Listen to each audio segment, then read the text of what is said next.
may I? Please come on in.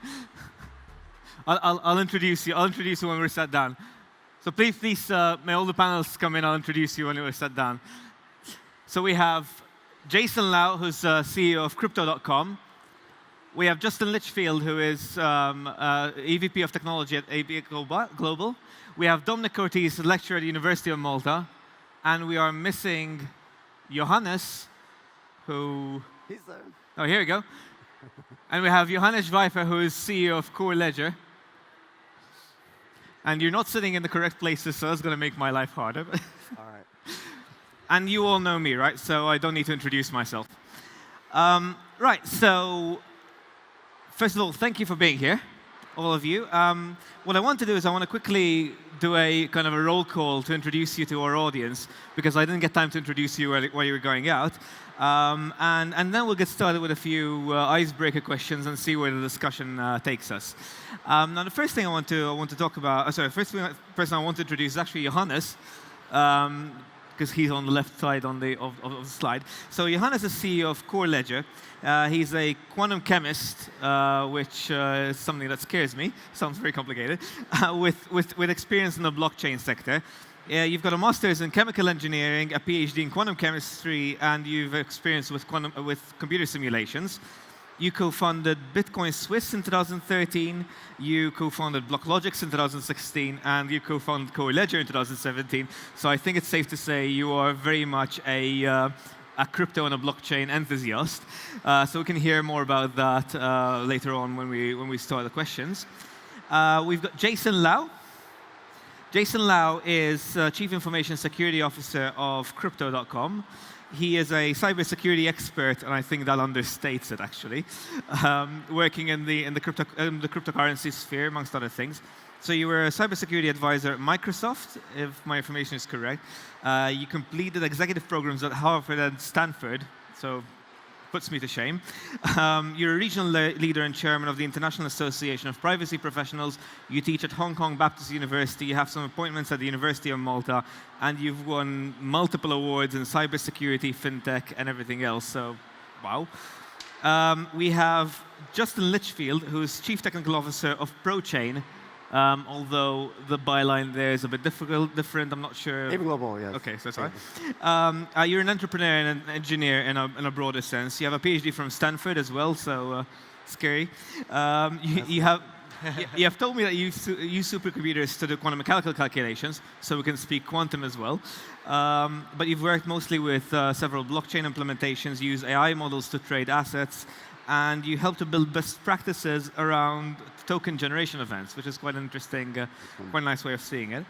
And finally, we have Dominic from the University of Malta, fellow lecturer, who's a natural science and insurance risk, and you're also interested in betting markets, Monte Carlo methods, and exotic derivative trading, pricing and risk management. So yeah, thanks for joining me here. I will give you some time to introduce yourselves, don't worry, but I wanted to get the introductions out of the way. What I want to do during this 16 minutes that we have left is to try and avoid a conversation where we just sort of silo the three topics, AI, blockchain, and quantum, but kind of try and blend in some combinations of these topics. And I don't know if you followed the talk I was giving, but I was talking about cybersecurity risk and this kind of frame. So I'd like to use cybersecurity as a kind of link between these topics and specifically quantum mechanics.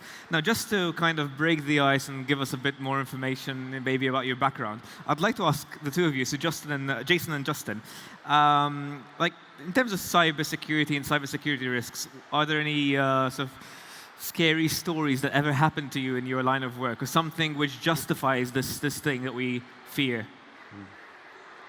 Well, I don't know if I've got enough time to cover that, but plenty of experiences. So I've been involved in cases where the team and I have been, I won't mention which company, we had government-sponsored attack on us, so we had to be very cautious of that.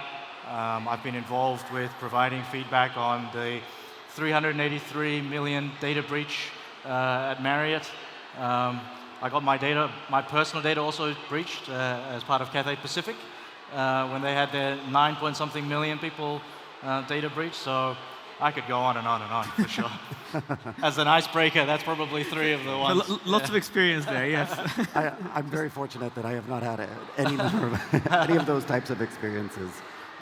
One thing that I have done that kind of goes to the nature of the problem is that it's a very detail-oriented problem. You have to be perfect. But at when I started at a new company, I was Googling some of my colleagues, and I found very sensitive documents, like their hiring, their contracts, on S3 servers that somebody had accidentally left accessible to the internet. Google had indexed them, and all of a sudden, all that personal data was breached effectively, which is similar to what Capital One experienced. Sure. So you've just got to be meticulous about all of this. So the fear that we have of these breaches is actually quite real. I mean, especially when you see it from the other side, because as consumers, we don't often see what's going on behind the scenes.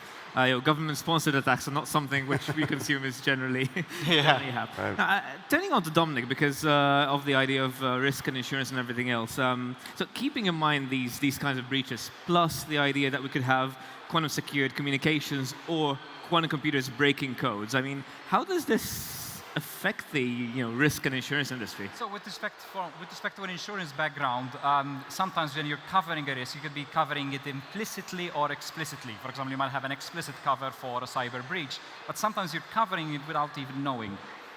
So for example, you're making a loss of business policy. That is, if the company loses any business, it will be remunerated by the insurer. And there's a cyber attack. So you weren't really thinking about covering for it, but hey, you have. Now, the fear of cybersecurity is not just that you have an individual attack, it's the aggregation effect. So from an insurance perspective, you really are worried if there's an earthquake in Malta rather than just one building that has a problem. And for example, it has been estimated that an attack on a cloud computing service, this is a study by Lloyd's, can vary. The effects of it on the insurance industry can vary anywhere between 10 to 200 billion, with a median of 53 billion. We're talking about here of a major catastrophe if there's an attack on a cloud server right now using current technologies, let alone quantum technology. So it's something to be scared of as well. But there's quantum secured communications, which might make it better. Now, I want to draw in Johannes, Jason, and Justin into this next one, because, there is a problem, clearly, and some people are saying that the blockchain is one way of kind of solving some cybersecurity issues. I'm not an expert, so I'm not going to pretend to know what I'm talking about. But in a wider sense, do you see any threat or benefit from the quantum world creeping into the blockchain industry? If it is at all? So Johannes first, maybe to hear your voice. Well, the correct answer to this question is yes and no at the same time, right? Quantum. Practically speaking, when I did my PhD, it was at a time when a colleague of mine said, "We trapped a photon." I said, "Well, great, you trapped a photon. Excellent. What do you do with it?" Well, we had to release it. It was just trapped for 1 second, right? And it was not about human rights, photon rights back at that time. But nonetheless, it was at a very, very early stage of technology. And but technology is actually acting up, and it's faster and faster and faster. And nowadays, quantum computing is not a concept anymore. So companies are actually delivering commercial computers. So why yes and no? I mean, yes, blockchain uses a technology which is affected by quantum computers. Quantum computers can crack the encryption mechanism. Unfortunately, they are very prone to it, and blockchains, most of them, use exactly that technology, which is a pity. On the other hand, no, because what the one can apply in order to crack technology, the other can apply as well to ensure it and make it more safe. So it's always a battle between, well, the ones who make Fire attack and ice, weapons basically. and the others who make defense systems, right? So, yeah, it's a competition. Okay, so it's both a problem and not a problem at the same time. What about you guys? So I think at the end of the day, when you really look at blockchain, fundamentally it's just math. And when you really think about it deeply, if you've got big enough processing power, sure, it could be potential risk. We've seen Google just recently talk about how they've reached 50-something qubits. But realistically, in order to break the blockchain, you're going to need a few thousand in that range. So it's probably going to be a problem, but not anytime soon. It's definitely going to be challenging the fabric of our day-to-day public key encryption, etc. But having said that, as you had mentioned, as we evolve over time, so does the technology. So we'll have quantum blockchains that are in development now as well, which will make things much, much harder to break. Fair enough. Anything to add, Justin? I agree with what my panelists have said. I think that it's a threat to the low-level cryptography in a very similar way that the iPhone is a threat to the Enigma machine that we were using in the World War II. This is just the arms race, the nature of the battle. Okay. So we're going to see some kind of fighting back and forth to see which wins out at the end. So it's going to be a bit of a nail-biter, I guess. So actually, I want to draw in now the other component of this panel, which is artificial intelligence and machine learning. But before I do that, audience, I'm talking to you. A quick question. Who of you sees AI as a help in general? A threat? And hype. Who sees AI as just being hype?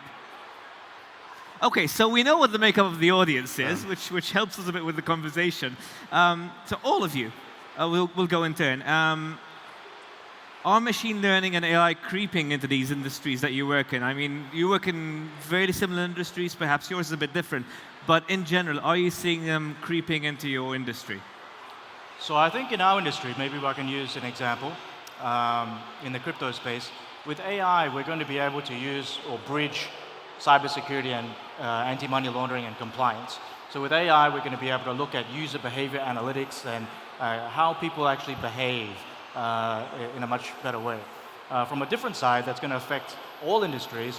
We've got new things that are coming out, like AI-powered malware. So in the previous days, malware is pretty predictable. It's got a signature, you know what it's going to do.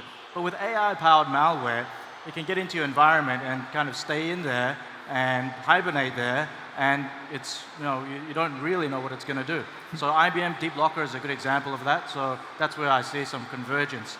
I see it as being a risk, a threat, but I think on the flip side, if it's used in the right way, I think it could also benefit us in many ways as well, for sure. It's an interesting point of view. Yeah, 100%. We use it most in threat detection models just to look for things because the amount of data that it can process dramatically exceeds what any human can, which is fun. And that's what I've used it for a lot in finance as well, building a lot of trading systems. So you see it is just making things more efficient and great, but again, all of this is an arms race. So. Okay, so it's a way of making things more efficient than human beings could ever do. Johannes, and I'll get to Dominic. Yes, so talking about the inefficiency side, from an insurance perspective, if you had to ask many individuals from an insurance background 5 years ago, what do you think about AI, blockchain? The answer would have been probably, it's hype. It's just hype. Now we're realizing that it's not just hype. It's actually quite useful. And for example, the AI technologies are actually making life a little bit easier by dealing with daily tasks faster. So if you have a claims handler, rather than having to do the daily, taking pictures and trying to calculate the cost of a claim, there are apps out there that can actually, easily available apps that can actually calculate how much damage something actually costs. So that's already creeping in. But with respect to an infrastructure system, we still think in the traditional manner. So for example, recently in an actuarial report, I just used a simple clustering technique, K-medoids. It's as simple as possible. The actuaries wouldn't have any of it because it's not a traditional method of dealing with it. Now, it's an actuary talking to actuaries. Wouldn't they accept it in a way? So I think what we need to do is, from a regulation perspective, we need to think a bit differently as well. Blockchain might actually make sense as a blockchain for smart contracts to pay claims, but it also makes sense that to use blockchain as a form of a mutual insurer where everyone is sharing. Okay. That's interesting. And Johannes, what's your perspective on AI creeping into your field? Honestly, I mean, we are not yet using it, but we have an interesting and complex problem, which is easily solved, or more or less easily solved, by the human mind, like finding paths through different offers, which we combine into, we call it trade sequences. And 2 years ago, I already made a nice drawing with 500 points on a map, and just drawing lines, and it was easy actually to solve this by hand, like, oh yeah, I see the connection. But a computer algorithm, which is practically stupid, straightforward, it's very complex. But AI is exactly a technology which can mimic how the human brain thinks, more or less, depending on how it's implemented, right? But that's the aim. So this is indeed a problem from the blockchain world, which can be solved by AI. And a second part where we can supply, let's call it, components, is when individual artificial intelligence nodes have to talk to each other. They need to rely on some, let's call it, meddling secure channel to transport information in between them. And a blockchain is exactly that, like a means how to transport information without anybody modifying it without being detected, right? So okay. a blockchain can help. So thanks for that. I'm sorry I'm interrupting, but we're running out of time. I'll get back to you in a second about something else, but I want to first ask Dominic a direct question. Will AI put actuaries out of a job? In 40 seconds. In 3 seconds, yes and no. There's already a big change coming in. It will change in pricing. So the key difference between old insurance and new insurance, old insurance, you pay for car insurance once a year, that's it.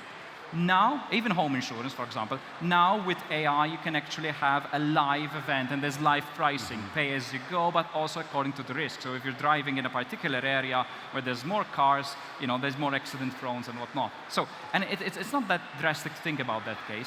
In that case, actuarial methods, traditional, they don't fit. So pricing will move probably a bit further away from actuaries.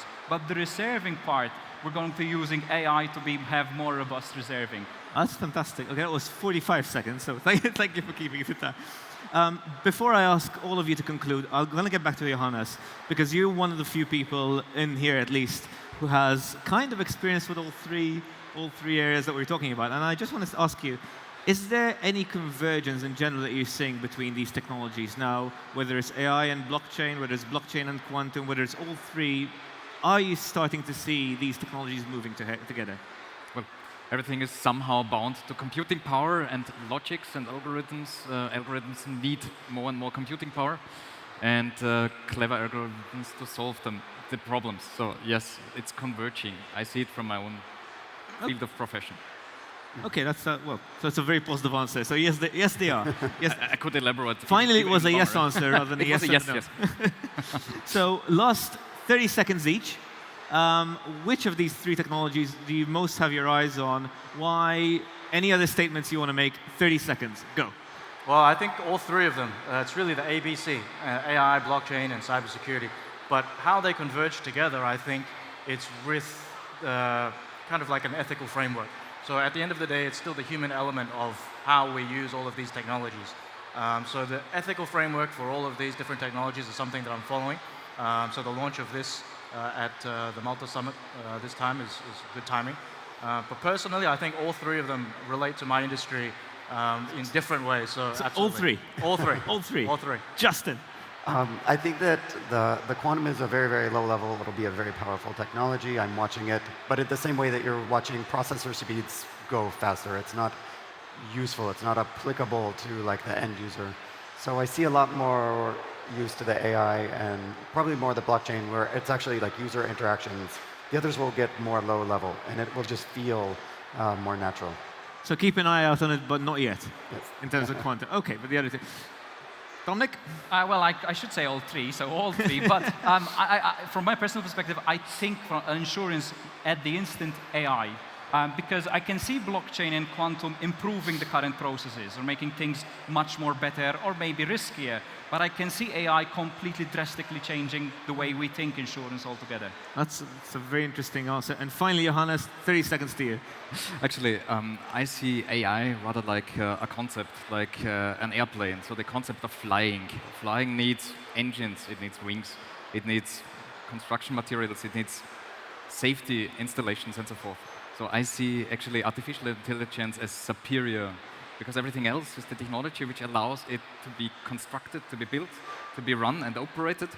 But the concept is stronger, more powerful. Okay, fantastic. Thank you. We are running out of time. Well, we ran out of time, actually. So I thank all of you. Please give a hand to our panel. And I thank you for your attention. And thank you again for participating.